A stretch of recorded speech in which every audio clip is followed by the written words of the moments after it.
What's going on, everybody? Welcome to a Capital Hungry Higher Time Frame Macro Analysis webinar. It is currently 11:05 a.m. Eastern, Monday, July 4th. Happy 4th of July to all of the Americans in the Capital Hungry community. And we are now starting out the new quarter, just closing off, of course, Q2. So for anybody who has been capital hungry for an extended period of time, you know that at the end of monthly periods, we always like to do our higher time frame macro analysis to have an overall good understanding of what's going on from a fundamental perspective, and also just zoom out and have a good bird's eye technical view of the markets from a more macro perspective as well. This benefits us in multiple ways. It allows us to zoom out from our normal day-to-day operations of being so zoomed in and focused on the intraday timeframes and lower timeframes. It helps us understand the macro image of potential movement of order flow for the coming higher timeframe periods of months to even years.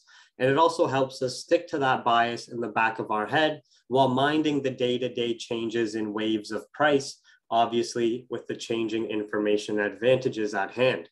But what's always good about this higher time frame macro analysis is you can see how a set standard information advantage is holding weight for an extended period of time. And you know you can depend on that for an extended period of time, again, being mindful of the changes on your day-to-day timeframes.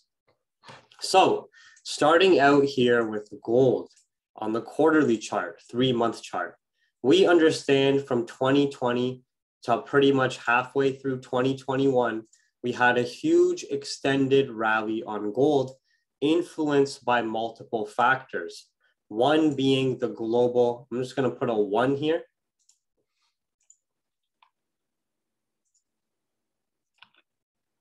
And leading to this peak in price, I'm going to put a 3 here, which I'll explain. And then, of course, a 4 here. So number 1.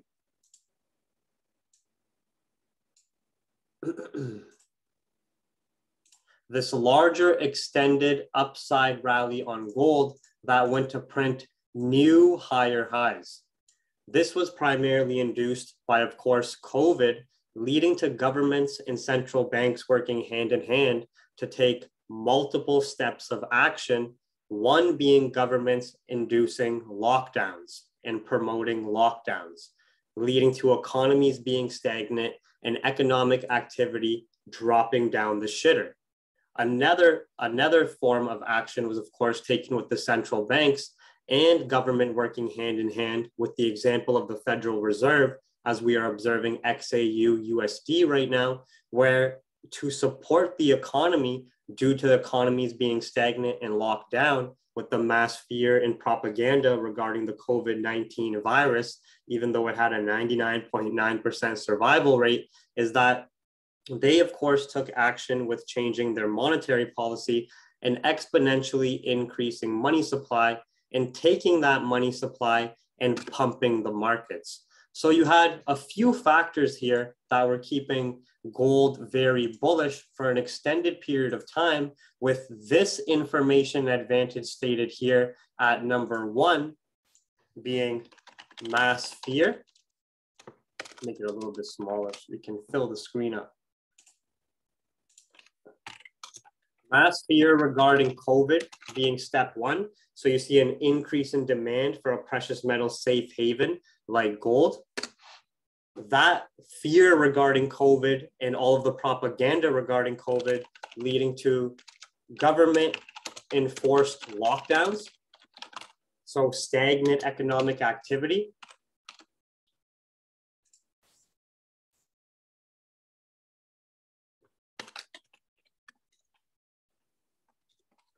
These are all bullish factors, remember, for gold. Then, because you have government enforced lockdowns, economy stagnant, no economic activity, people not being able to work, economy not being able to run how it normally does, the central bank works with the government and exponentially increases money supply and keeps rates at 0, right? to still promote lending and spending from a bank-to-bank perspective, and also to give the stimulus checks to citizens and really pump up the markets, right? At this time as well, historically for gold sitting at around $1,300, $1,400 an ounce, you also have low prices.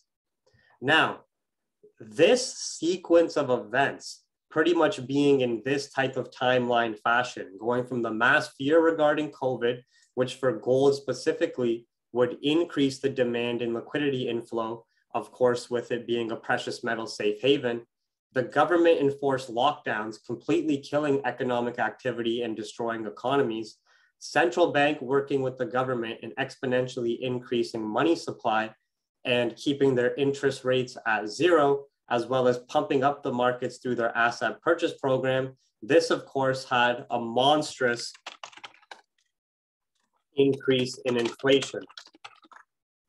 This pathway of price where you see gold for that 1.5 year rally to all-time highs in the 2-point here, this information advantage that we are going to put in this yellow box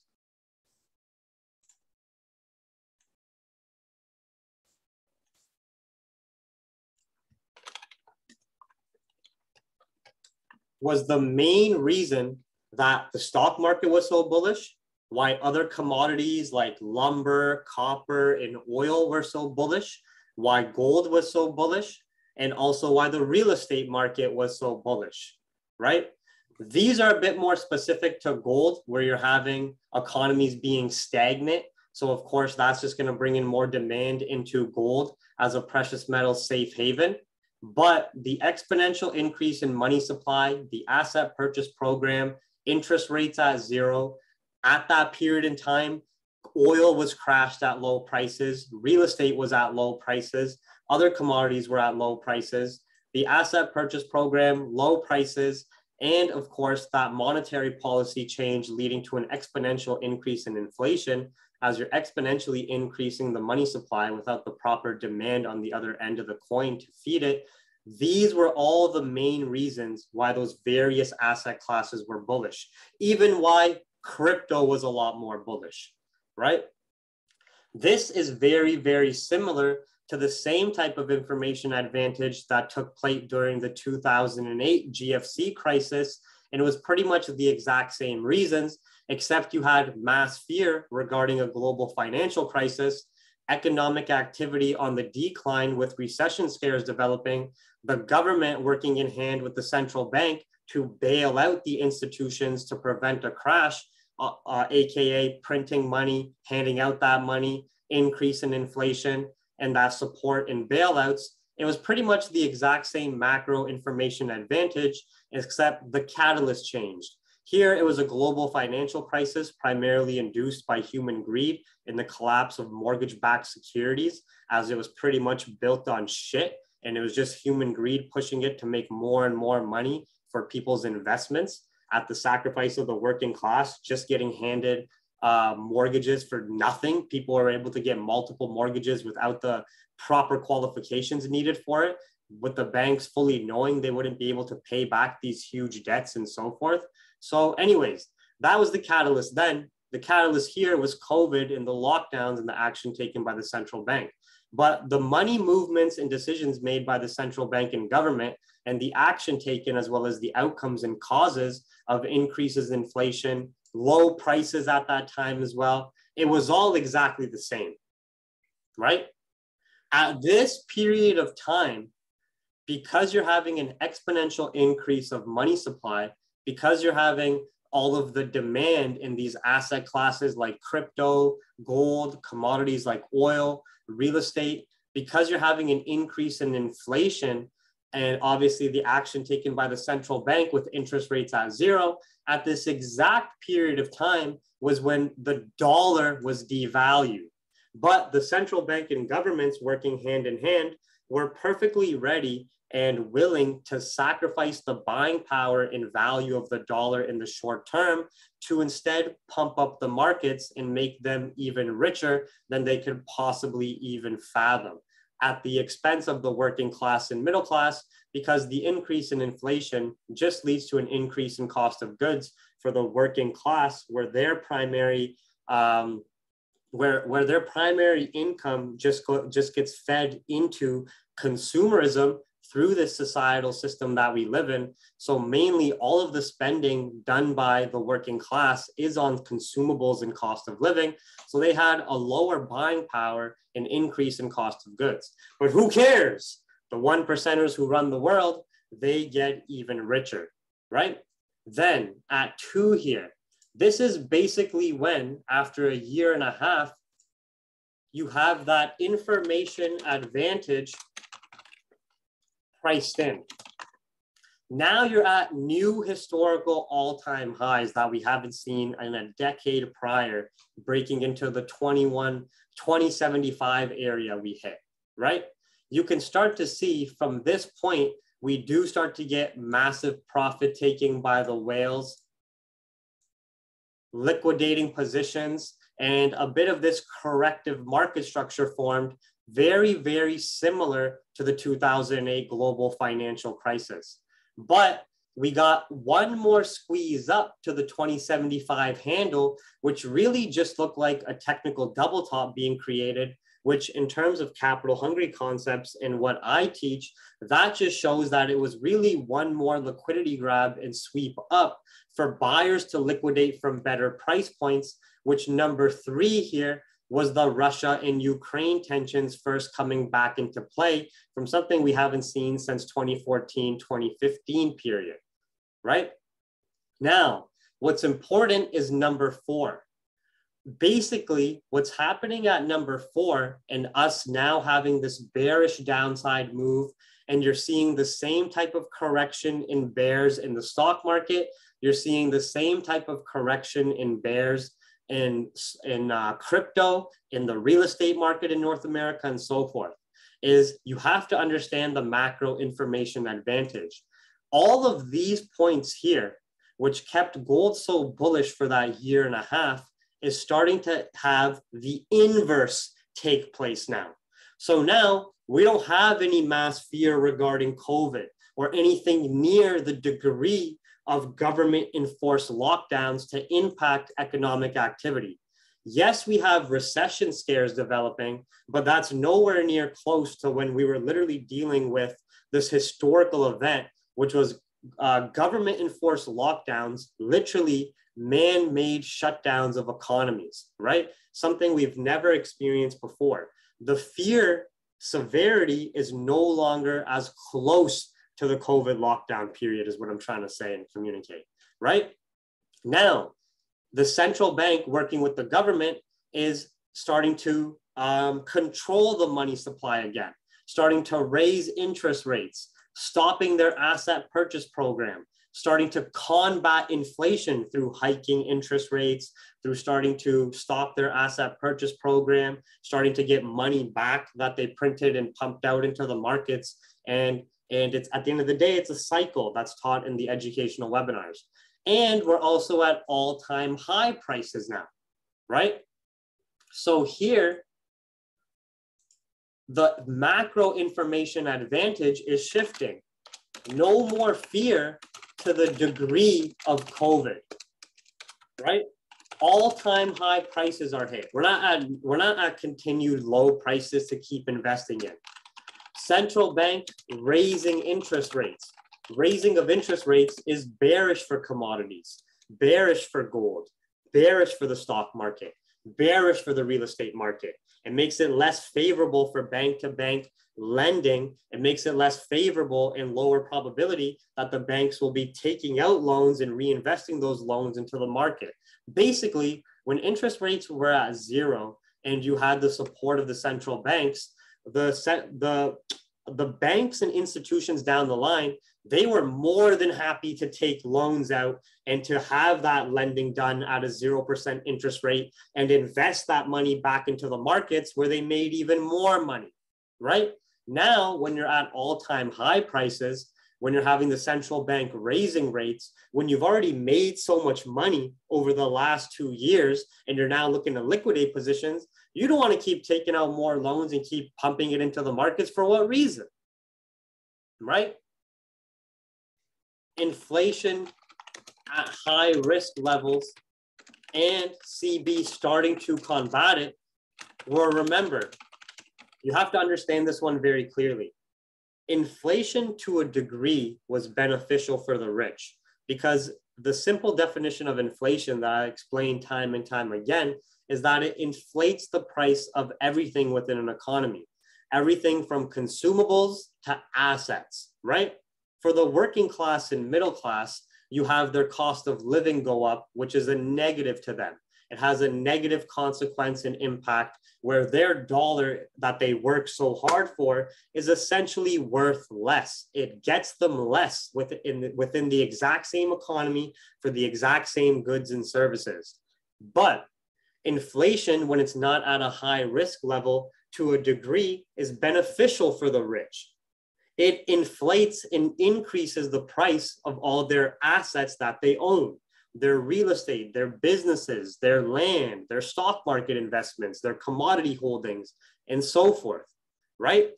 But the tricky thing is you can't let things continue to inflate without the proper demand and economic activity to validate that inflation where it's considered organic inflation, because you can reach very high risk territory called hyperinflation.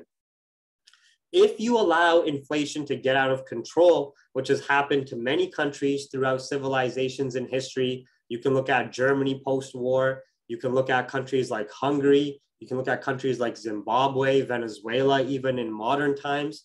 If you let inflation get out of control through overprinting of the currency without the demand to feed it on the other end of the coin, this starts to reach hyperinflation territory, where hyperinflation territory is a fundamental catalyst for economic collapse just within itself.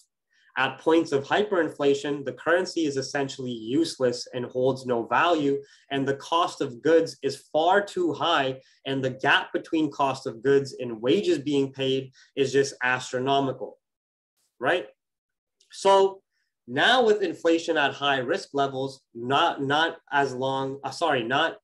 favorable anymore to keep increasing investment asset class prices, and also the central bank starting to take action to combat that inflation by raising rates and stopping of the pumping of markets, the macro information advantage here is the exact opposite. So if these were all bullish factors for gold, for the stock market, for the crypto market, for real estate, then if you have the exact opposite macro information advantage, then what do you expect this to all be? Bearish, right? Hence, you can see ever since the central bank has started its tapering process, ever since they have started to raise interest rates, ever since we've even had recession scares developing and economic activity dropping, regardless of the waves, we have been in a bearish bias on gold with expectations to read this 1700s demand zone and even potentially have a corrective phase to the 1500s with exact same technical and also macro information advantage as the 2008 global financial crisis, right? So with that being said, now when we're zooming in even further here, you can see we've already had this technical double top, which this just signals to us squeeze to all-time highs for buyers to liquidate, sell orders collected on shift of macro info advantage, right? You can see very strong bearish engulfing candle from the rejection here, also closing in line with these candle bodies still across the board. This also signals to us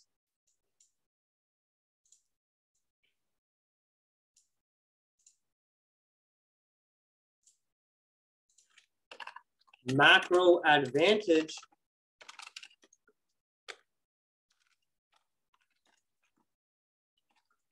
holding the most weight. Now, you might say, okay, G, well, how do you verify that the macro information advantage is holding the most weight? Well, remember, the current macro information advantage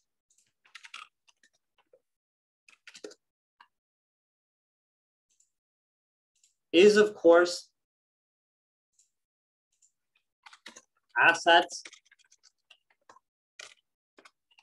at all-time highs, CB raising rates, whales liquidating with millions and billions and trillions of dollars made over the 2 years. Perfect time to liquidate before US enters and global countries enter a recession. No more CB support for the economy and for the markets. High risk, right? This current macro information advantage here, which is leading to the rejections from 2075, as well as the bearish price action, bearish market structure, and also the potential that even if we get a pullback here, that we should start to be making our way down to this demand zone into the 1700s and have that same historical repetition as the 2008 period. These macro reasonings and information advantage and catalysts are the exact same reason right now why the stock market would be bearish, real estate market would be bearish, crypto would be bearish, and of course, dollar would be bullish. Because the central bank raising rates, the central bank starting to manage their money supply, the central bank starting to provide no more support for the markets, those are all bullish factors for the US dollar as a currency, right? So you're at this point where, remember, the Fed still have to normalize interest rates back to a 2.5 to 3% range, and might even need to do more if inflation is still going to be high during that period of time. Because you have to remember, as soon as the Feds raise rates, it's not like a light switch. It's not a one-to-one instant impact. It takes time for the institutions, the markets, for the people and citizens to adjust to it, and also for inflation to actually start to get combated and being brought down, right? But as long as this current macro information advantage is holding weight and still validated, meaning we continue to see Feds raising rates, we continue to see stock markets and real estate bearish, we continue to see that there's no more central bank support through their asset purchase program. We've already peaked those all-time highs. Yes, when you zoom into the intraday timeframes, you're going to see very aggressive waves, but overall, gold is expected to still be bearish coming into the 1700s and 1680s, right? This can also be very easily seen with the historical repetition we had after the 2008 period, where 2013 was known as the taper tantrum. Ben Bernanke and the US government working hand in hand, after you had this stimulus done, interest rates dropped to zero, bailout for the institutions, inflation rise due to that central bank action and so forth, you can see after you rejected those all-time highs, you started to get the information advantage shift here, where you're starting to have rumors of tapering, rumors of raising rates in the near future, the market starting to price in and adjust to that accordingly. The taper tantrum that occurred late 2012 and 2013. Overall, you make your way back down to that demand zone and even have a break as you have interest rates starting to rise in late 2014, 2015, where the actual impact is going to be priced in ahead of time on the rumors of interest rates are going to start to rise, right? So you had all-time high price points hit, rumors of tapering actually start, rumors of rate hikes actually start years later, but the pricing in concept already have whales liquidate positions, more sell side liquidity generated, break, at least revisiting that demand zone, break below that demand zone in a corrective phase. It's the exact same historical fundamental and technical repetition. And I'm not saying gold's gonna melt, but it'd be very normal when you're looking at how gold has behaved.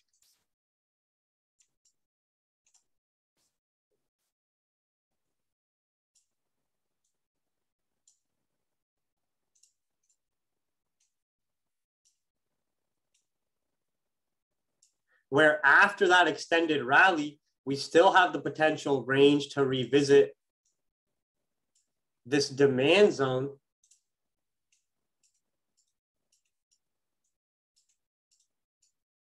Right? And even if we see deeper corrections with continued rate hikes into 2023 and mid 2023 and so forth, and we start to stabilize, potentially revisiting these order block institutional highs,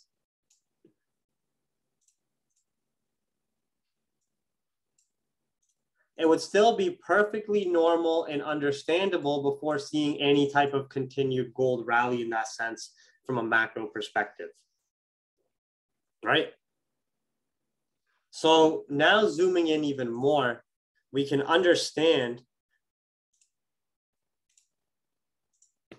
for this monthly period that if at least from a broad perspective, we're still respecting this bearish market structure, even if we get pullbacks to the 1840s, 1850s again, we should start continuing bearish and starting to revisit these price points of area at 1760s, 1700s, and so forth, right?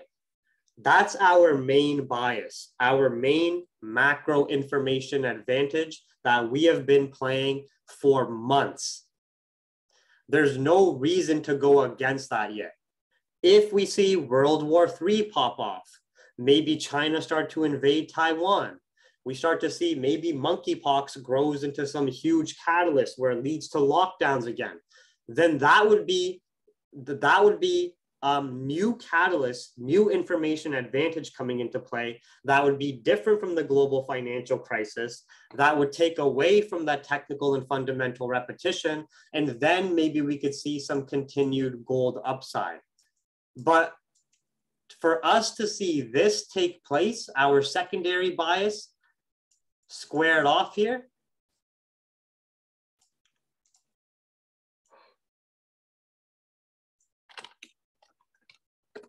new fear, World War III, China invasion, freaking new pandemic. I don't care. I don't care what the catalyst is. I could give less of a shit. But we would need to know that a new catalyst is coming into play that's impacting global markets to the degree of COVID or to the degree of Russia-Ukraine tensions when they first came to the table, which may be like China invading Taiwan and US and NATO countries getting involved from a similar standpoint. This would be our secondary adaptation information advantage, leading to this technical movement and more buy-side liquidity coming in. But at the current moment, we don't have any new fear. We don't have any World War III. We don't have any China invading Taiwan. What we do have is more rate hikes coming. What we do have is an aggressive rate hike cycle by the Feds. What we do have is buyers liquidating positions on real estate, on stock markets, on commodities, and so forth, okay? So with that being said, we're still overall bearish on gold for those reasons stated, adapting to the intraday waves accordingly. We'll do a market update webinar in the evening on YouTube anyways. Now, that correlation factor I just said,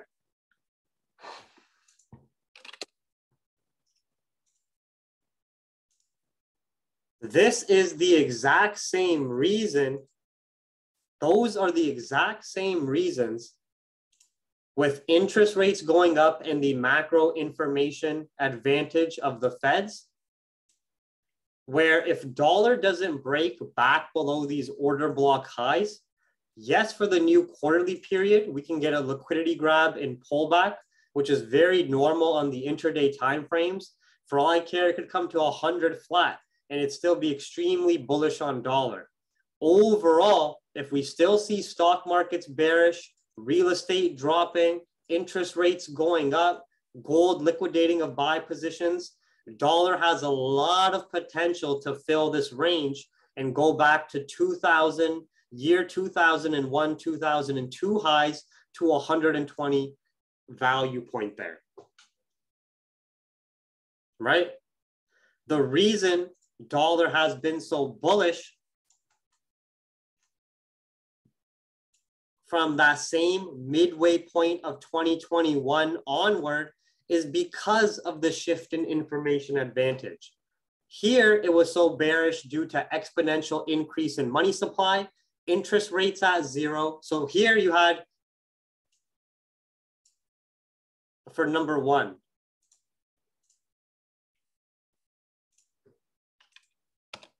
here we're going to put 2.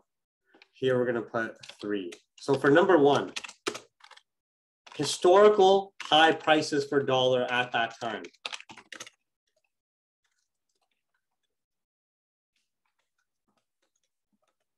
Rates drop to 0. Exponential increase in supply.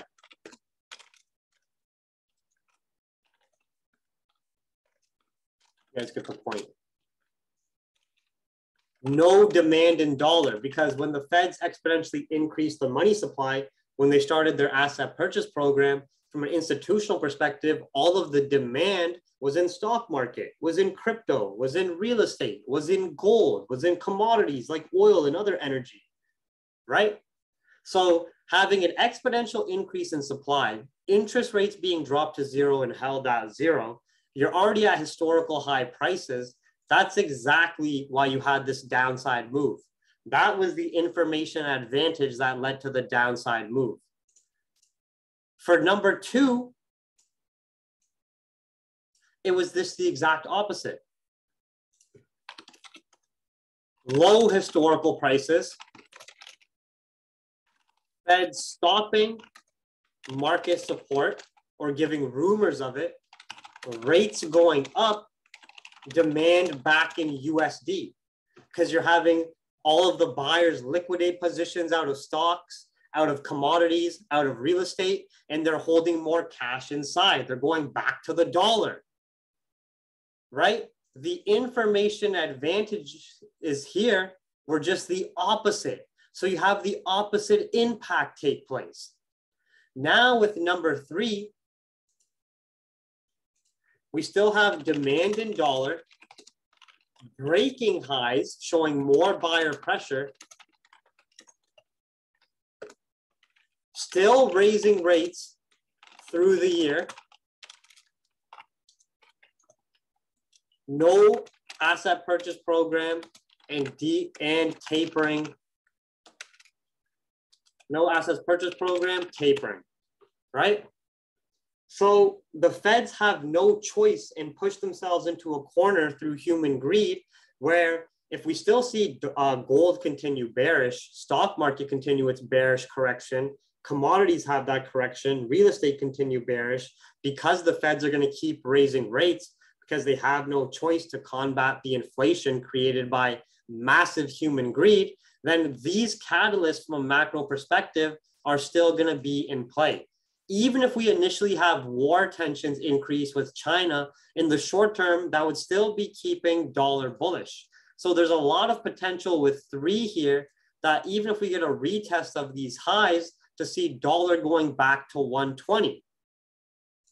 This price action and correlation on Euro USD just means we're coming down to 0.95. On GU, we'll check out a different feed here. These don't go that far. 1994. I have to check out Icon then. Let's see what the Pepperstone 2012 only. We need like back in the 80s and 60s now. No, so I'll have to check out Icon. But it easily means that after a pullback,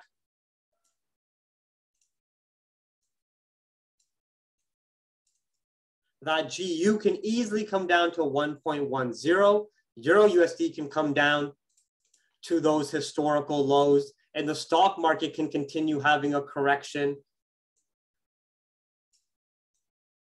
Even at this point, could come down to like 26K and still be very bullish on the higher time frames. Right? So from a macro higher time frame perspective on gold, I'm still bearish and I'm still bullish on US dollar. That means on GU and Euro USD, from a higher time frame perspective, still bearish.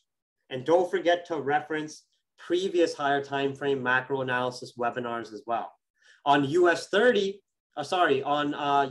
CAD, this means that if we don't break this demand zone with the dollar strength a lot more evident, commodities potentially weakening as well in the energy sector, that we could still see USD CAD a lot more bullish back to 1.4.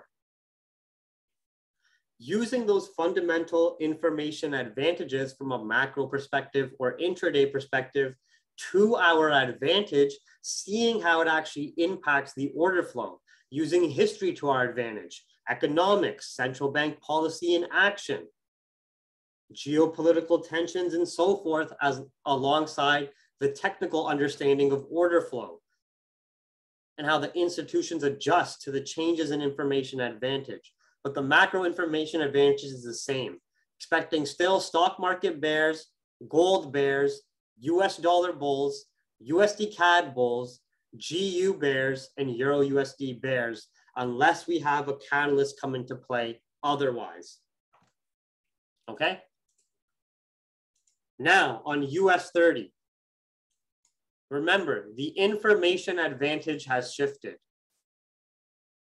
Here, we can say at number 1 versus number 2, here we had historical low prices,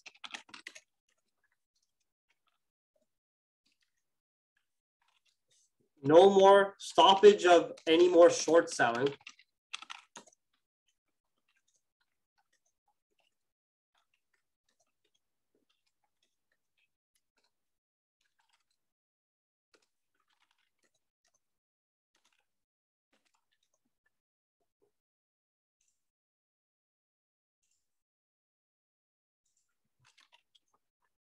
this was the macro information advantage in play that saw exponential gains in the stock market from an 18,000 crash point all the way to 38,000, 20,000 point rally in a year and a half.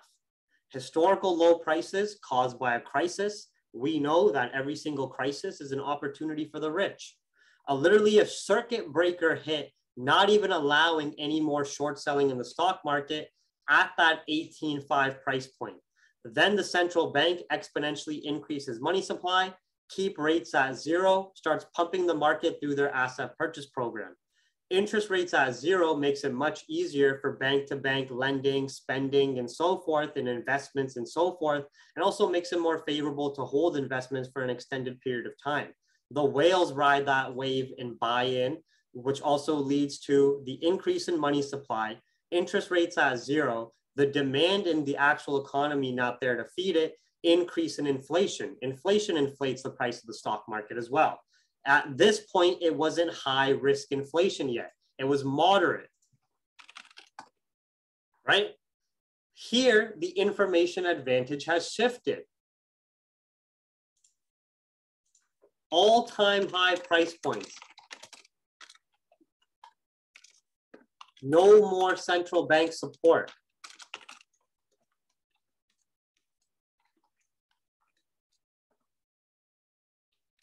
Raising interest rates. Whales liquidating buys. Inflation, high risk. US recession scares. Mainly, as long as we still continue to see raising of interest rates, whales liquidating buys, more US recession scares and so forth, no more central bank support, there's a lot of potential, even with some pullbacks, that we can come revisit previous pandemic highs at 29K, even see deeper stock market bears into 2023 before seeing any stabilizing and continued bullish rally. Right? Price action wise, we can see a huge bearish engulfing candle canceling out almost almost a year worth of bullish buyers in control. You can see even if we get a pullback, we'd still be respecting bearish market structure and still have ranges to pre-pandemic highs, 28.5, 29K. Monthly looks even more aggressive as you're doing more than just mirroring this upside move. You're having way more aggressive bearish candles and liquidating of the whales in buyers' positions. We also have at least these target points of pre-pandemic highs. We also have that very strong bearish market structure still being respected as well, where even rallies to 32K would still be bearish, right?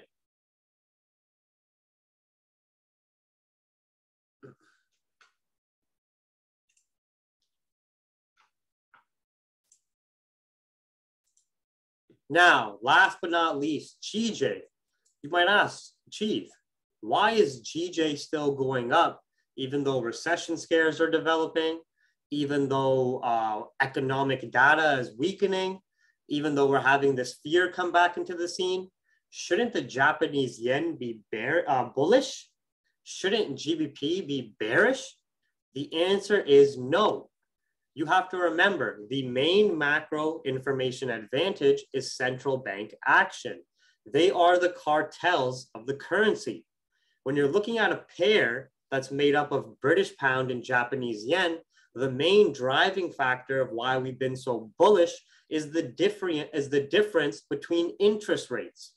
You have the Bank of England after the lockdowns, after the pandemic phase, after all that economic weakness and a bit of recovery, starting to raise interest rates and a lot more hawkish, where you have the Bank of Japan, due to the way their debt structure is set up and how they promote a lot more business activity and corporate profits when the yen is weaker for import, export, and of course, corporate business activity, they are still keeping interest rates in the negative, still keeping their unlimited bond buying program going, still keeping their stimulus going for their country, right? So the difference between the fact you're having Bank of England rate hikes and Bank of Japan dovish, keeping interest rates in the negative, as well as active bond buying programs still going, this is why the pair GBPJPY is so bullish. And you can see from a technical and historical repetition, our analysis from a macro idea is still the same.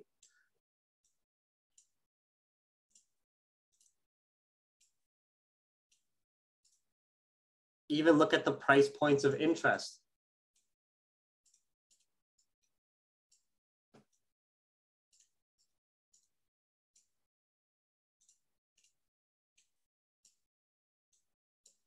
Where now, as long as the Bank of England continues to raise rates,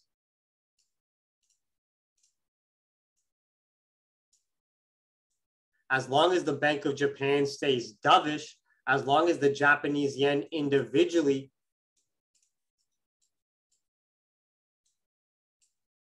is still bearish, when we look at it from a technical perspective, there's a lot of potential for GJ to go up into the 170s, 175, 180, and so forth, right? We would need new fear catalysts that can mimic or be larger than the impact of the pandemic, which was really only this. Also, to validate my point about the strength of the central banks and the impact and weight they hold in the financial markets, look at when you, of course, had the pandemic impact, which was from 145 down to 125 here, and still wasn't enough to break Brexit price points, still wasn't enough to break 2008 GFC price points, right? And look at the impact when the central bank started to give rumors of interest rate hikes, started to actually raise rates and stuff late 2020 into 2021. that's a much larger, much more prominent impact. And the pandemic was huge in terms of what we had to deal with as the people. So you can see it's the central banks, the cartels of the currency, their policy and their actions taken during these periods of crisis that holds the most weight. All right. But anyways, everybody, make sure to reference previous macro analysis webinars. You can just search macro higher time frame analysis.